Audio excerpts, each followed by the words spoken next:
गई जनाब। Abu Dhabi last tag ना लगे तो आगे रवा दवा अपनी मंजिल की तरफ उठे। क्या खाओगे? अस्सलाम वालेकुम, गुड मॉर्निंग। सुनाओ जी की हाल चाल है? सेहत भी ठीक है? आ गया जी ईद का तीसरा आखिरी दिन, मतलब अपनी छुट्टी का आखिरी दिन। इस तो बाद जनाब हर चीज़ ख़त्म है तो असी चले हाँ हाफिज़ अजीम लैंड अबू धाबी। सुबह का टाइम देख सकते हो, नज़ारे लो सुबह सुबह दे। मोहम्मद सजाद मौलवी सवेरे सवेरे गल्लां चंगियां नहीं ने, रेस्टोरेंट वाले भी स्पाइसी। तो असी चलने हैं जनाब, पहले इंटरनेशनल सिटी जाके गड्डी चेंज करांगे, फिर इंशाल्लाह जनाब उतों अबू धाबी सट मारांगे। तो मौलवी ने रूम तो छड़ना है?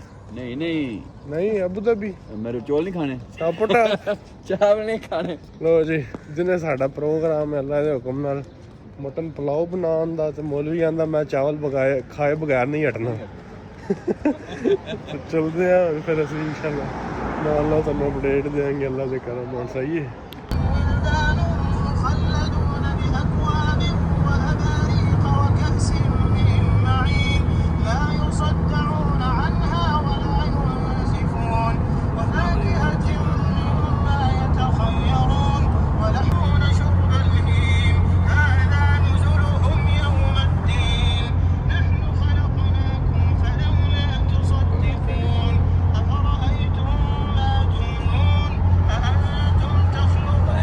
सिटी आज एक गड्डी अपनी अल्लाह के हुक्म ना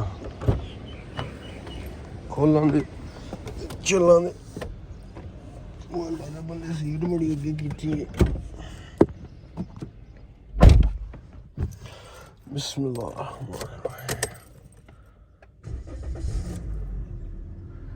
आज गड्डी अपनी होगी स्टार्ट।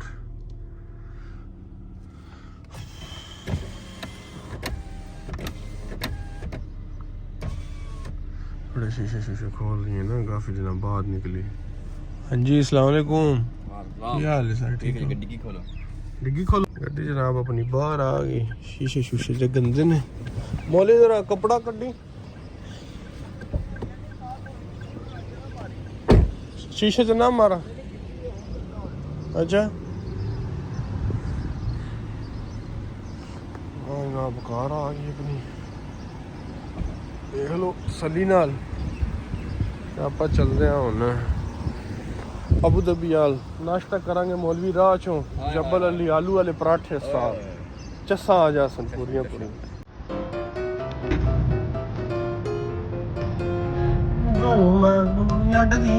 लो जी सर जी आ गया लास्ट टैग डेट नाले खाने चले ये जनाब Abu Dhabi last tag date. इस तो बाद अपना अबू धाबी शुरू हो जाएगा, इस तो बाद सारी अपना अबू धाबी शुरू हो जाएगा।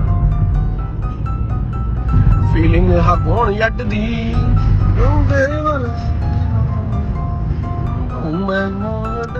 बहुत खूबसूरत, बहुत प्यारा साज, मतलब एवरेज के हिसाब नाल बहुत वधिया बने है ना। फिर पूरा मामू का याद है जो मामू शहद के नाल लेते आए ना, असि वाशरूम में गए मामू समंदर फंस गए, पता ही ना लगे तो शहर भी फंस गया। तो पानी खोलना है, पानी ना पता किवें खोलना है। ना जिवें शिप नहीं होंदे इन्हें वो हिसाब बनाया पानी वाला। वो तो मामू याद तो फोटो भी बड़े बनाए सन। आयो सा क्या बोल लास्ट टाइम हले शुरुआत रे बच्चे करदा ओहो लाइट भी आ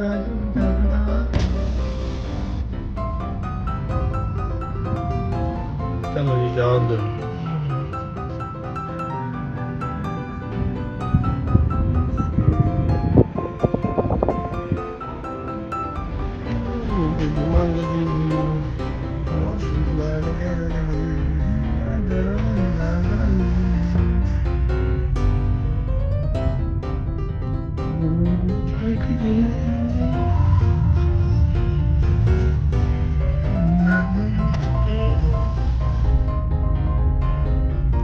कितना साफ है मोली, बड़ा जबरदस्त।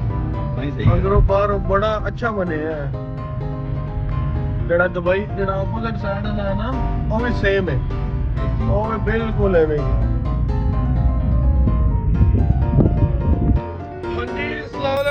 ਵਾਲਿਓ ਕੀ ਹਾਲ ਚਾਲ ਹੈ? ਸਿਹਤ ਵੀ ਠੀਕ ਹੈ? ਅਸੀਂ ਜਨਾਬ ਰਵਾ ਦਵਾ ਅਬੂ ਧਾਬੀ ਚੱਲੇ ਆ ਜਨਾਬ ਹਾਫਜ਼ ਅਦੀਲ 26 ਚੱਕ ਵਾਲੇ ਲੈਣ ਵਾਸਤੇ। ਤੁਸੀਂ ਜਾਣਦੇ ਹੀ ਹੋਵੋਗੇ। ਨਾਲ ਸਾਡੇ ਮੁਨੱਵਰ ਭਾਈ ਨੇ ਮਾਸ਼ਾਅੱਲਾ ਬੜੀ ਦੂਰੋਂ ਸਵੇਰੇ ਸਵੇਰੇ ਉੱਠ ਕੇ ਇਹਨਾਂ ਨੇ ਅਸੀਂ ਨਾ ਕਿਹਾ ਚਲੋ ਸਾਡੇ ਨਾਲ ਚੱਲੋ।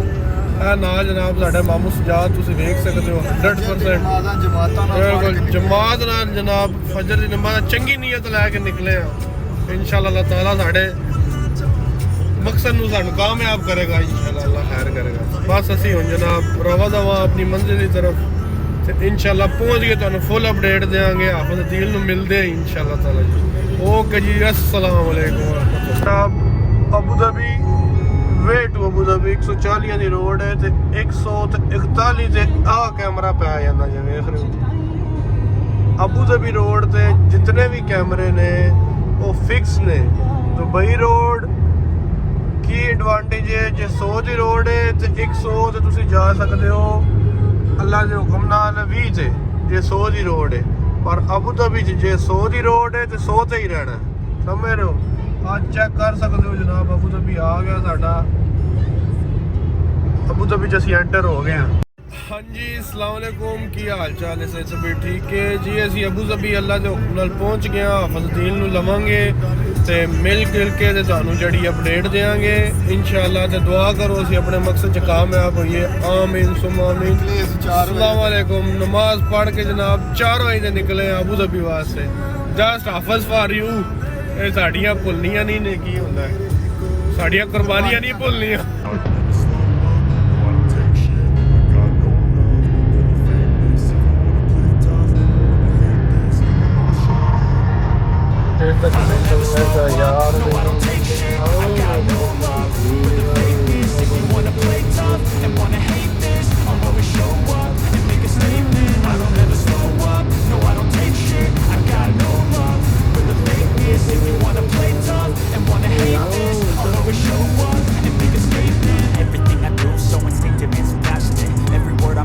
Descriptive like an adjective. I got a vendetta against people who patented being negative when you should be getting after it.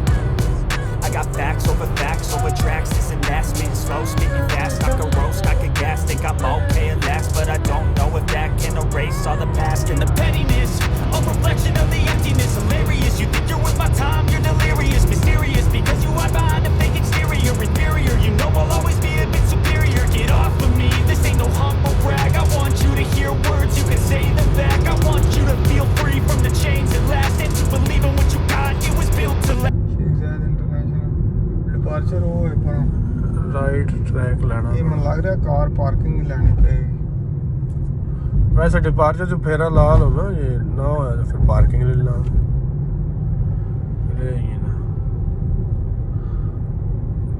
सामने लगता है अबू धाबी से वेख तक के ना कि जो अगला छड़ना भी नहीं है।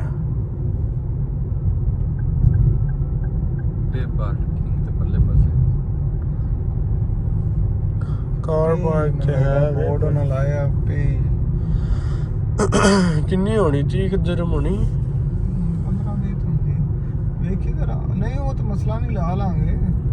मैं कह रहा अगर इधर इम्पॉसिबल होया हुन हाफिज़ डिपार्चर वाली आ रहा है ना इस तो उसी डिपार्चर वाली। चलो डिपार्चर घूम लेने ना होया फिर यू टर्न करके आ जाएंगे फिर यही। ਹੁਣ ਵੇਖਦੇ ਸੀ ਇਹਨਾਂ ਦਾ ਮਾਲੂਮਾਤ ਵਾਸਤੇ ਕਿ Authorized vehicle only, rental car park, rental vehicle, ਜਾ ਰਹੇ ਨਹੀਂ ਚੁੱਕ ਵੀ ਲੈਣ ਬੰਦਾ ਮਨ ਲੱਗ ਰਿਹਾ ਫ੍ਰੀ ਸੀ ਯਾਰ। taxi and bus parking ਹਾਂ ਉਹ ਉੱਪਰੋਂ ਹੈ ਨਾ ਉਹ ਨਹੀਂ ਉਹ ਬੋਰਡ ਤੇ ਲੱਗੇ ਆ ਅੱਗੇ ਹੋਣਾ ਕੋਈ ਨਾ ਉਹ ਬੋਰਡ ਲੱਗੇ ਆ ਉਹ 147 ਮਨ ਲੱਗ ਰਿਹਾ।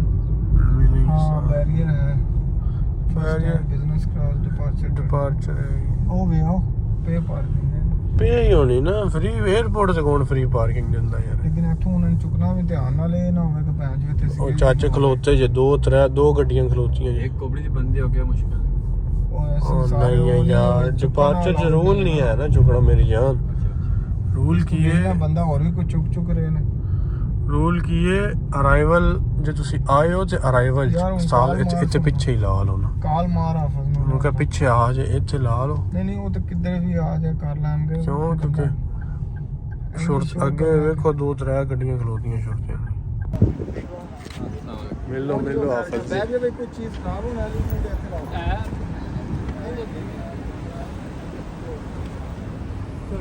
बैठो बैठो आगे बैठो हाँ वही बैरियर लाए ने वो देखना सारे पार्किंग च जा रहे हैं मैं पहले देखिया सारे पार्किंग जा रहा फिर मैं दूसरे बंदे ने देखा ना वो भी बेचारा ਉਹਦਾ ਵੀ क्वेश्चन ਲੈਣ ਆ ਰਿਹਾ ਸੀ ਉਹਦਾ ਵੀ ਡਿਪਾਰਚਰ ਚ ਆ ਰਿਹਾ ਸੀ हाँ हाँ जी हाफिज जी सुनाओ कैसी रही ਤੁਹਾਡੀ ਫਿਰ ਜਰਨੀ ਮਾਸ਼ਾਅੱਲਾ ਅਲਹਮਦੁਲਿਲਾ ਅਬੂ ਧਾਬੀ ਬੜੀ ਤੋਂ ਸਹੀ ਰਹੀ ਹੈ ਪਾਕਿस्तान ਤੋਂ ਅਬੂ ਧਾਬੀ पाकिस्तान में माशाल्लाह ਤੁਸੀਂ ਤੇ मुबारक होए, ਬਹੁਤ ਜ਼ਿਆਦਾ ਲੰਬੀ ਛੁੱਟੀ ਤੇ ਸੋਨਾ ਬਹੁਤ ਲੰਬੀ माशाल्लाह पहले छोटी फिर उमरा फिर जनाब पाकिस्तान फिर जनाब हुण अबू धाबी एयरपोर्ट ते अराइवल ਤੁਹਾਡਾ माशाल्लाह सुनाओ मतलब माहौल शाल अच्छा रहा है चलो जी शुक्र है ਤੇ ਕੋ ਨਾਸ਼ਤਾ ਨੁਸ਼ਤਾ ਦਿੱਤਾ ਨੇ ਜਹਾਜ਼ ਤੇ ਕੋਈ ਨਾ ਬਹੁਤ ਅੱਛਾ ਖਾਣਾ ਚਲੋ ਜੀ ਮਾਸ਼ਾਅੱਲਾ ਜੀ ਬਹੁਤ ਅੱਛੀ ਗੱਲ ਅਸੀਂ ਤੇ ਪਹਿਲੀ ਵਾਰ ਆਏ ਆ ਅਬੂ ਧਾਬੀ 에ਅਰਪੋਰਟ ਸਾਨੂੰ ਤੇ ਚਾਹ ਹੀ ਬੜਾ ਬੈਗ ਚ ਓਹੋ मैं चलिए वापस ਜਹਾਜ਼ ਚ ਵਾਪਸ ਚਲੀਏ ਮੋਲੇ जहाज खोल लो ਮੋਲੇ ਜੂਸ ਪਿੱਛੇ ਜਹਾਜ਼ ਵਾਪਸ साड़ा जूस ਇਹ है ਜਾਲ ਨਹੀਂ ਬੈਗ ਚਲੋ ਕਰਨੇ ਬਾਅਦ ਚ ਲੈ ਲਾਂਗੇ ਇਨਸ਼ਾਅੱਲਾ ਆਪਾਂ ਸਾਨੂੰ ਚਾਹ ਹੀ ਤੇ ਲੈਣ ਦਾ ਬੜਾ ਸੀ ਸਵੇਰੇ 4 ਵਜੇ ਦੇ ਉੱਠੇ ਕਿ ਆਪਾਂ ਨੂੰ ਲੈਣ ਜਾਣਾ माल बड़ी दूर निकल ਫਿਰ ਨਮਾਜ਼ ਪੜ੍ਹੀ ਅਸੀਂ ਫਿਰ ਸਾਡੀ ਪਲੈਨਿੰਗ ਪਲੋਟਿੰਗ ਕਰਦੇ ਆ ਗੱਡੀ ਚੇਂਜ ਕੀਤੀ ਆਇਆ ਨਾ ਉੱਥੋਂ 2 ਘੰਟੇ ਲੱਗਦੇ ਹੀ ਲੱਗਦੇ ਨੇ ਮੈਂ 2 ਸਵਾ ਸਮਝਿਆ 2 ਸ਼ਾਇਦ ਤੁਸੀਂ ਰਾਤੀ ਇੱਥੇ ਆ ਗਏ ਨਹੀਂ ਸਾਡੇ ਕੋਲ ਆਈਐਸ ਸੀ ਨਾ ਉਹ ਟਿਓਟੇ ਵਾਲੀ ਅੱਛਾ ਜਿਹੜੀ ਤੈਨੂੰ ਪਤਾ ਯੂਜ਼ ਨਹੀਂ ਕਰੀਦੀ ਈਦ ਤੇ ਹਾਂਜੀ ਹਾਂਜੀ ਉਹ ਸੀ ਫਿਰ ਉਹ ਸਿਟੀ ਖਲਾਰੀ ਉਹ ਤੂੰ ਚੇਂਜ ਕੀਤੀ ਹੈ ਸਹੀ। ਗੱਡੀ ਲਈ ਹੈ ਮਤਲਬ ਫਿਰ ਜੇ ਦਿਨ ਮਿਲਨੇ ਆ ਅਸੀਂ ਫਿਰ ਅਸੀਂ ਜਨਾਬ ਹਾਫਜ਼ਰ ਦੇਰ ਜੇ ਤੁਹਾਡੇ ਪਿੱਛੇ ਲਾਬਰੀ ਮਿਸਬਾ ਸਾਹਿਬ ਨੂੰ ਛੱਡ ਕੇ ਆਏ ਨੇ 에어ਪੋਰਟ ਤੇ ਕਹਿੰਦਾ ਘੰਟਾ ਡੇਢ ਹੋ ਗਿਆ ਤੁਹਾਡੇ ਪਿੱਛੇ ਯਕੀਨ ਮੰਨੋ ਹਾਫਜ਼ ਜੀ ਫਰੂਕ ਬਈ ਤੇ ਇਹ ਅਸੀਂ ਮੌਲਵੀ ਨੂੰ ਭੁੱਖਾ ਰੱਖਿਆ ਸਵੇਰ ਦਾ। ਮੌਲਵੀ ਜੀ ਆਦਰਾਬਾਦ ਮਾਰਨ ਦੇ ਯਾਰ ਸਾਡੇ 3 ਵਾਰੀ ਪਲਾਨ ਰਾਤੀ ਬਣੇ ਆਚਰ ਸੀ ਬੱਕਰ ਸੀ ਨਾਲ ਦੂਸਰਾ ਅੱਲਾ ਦਾ ਬੇਟਾ ਸੀ जनता है देखो अबू धाबी जनाब लेबोटेल चाइना कैंप माशाल्लाह जनाब भाई आए ने ਅਸੀਂ ਇਹਨਾਂ ਨੂੰ ਮਿਲ ਰਹੇ ਹਾਂ ਅੱਲਾ ਦੇ ਹੁਕਮ ਨਾਲ ਤੇ ਇਸ ਤੋਂ ਬਾਅਦ ਇਨਸ਼ਾਅੱਲਾ ਚਲਦੇ ਹਾਂ ਨਾਸ਼ਤਾ ਸ਼ਾਸ਼ਤਾ ਕਰਦੇ ਹਾਂ ਇਹ ਆ ਗਏ ਚਟਨੀ ਰੈਸਟੋਰੈਂਟ ਮੁਸੱਫਾ ਆਫਤ ਜੀ ਅੱਜ ਤਾਂ ਫਿਰ ਆਲੂ ਪਰਾਠਾ ਹੀ ਖਾਓਗੇ बोली की पूछ रहे हैं पराठा एक और ले आओ एक और आलू पराठा दही भी दे देना लो जी जनाब नाश्ते आ गए जी आलू पराठे दही आ गई सालन आ गया हाफिज खुश हैं हुण वापस सीधा हो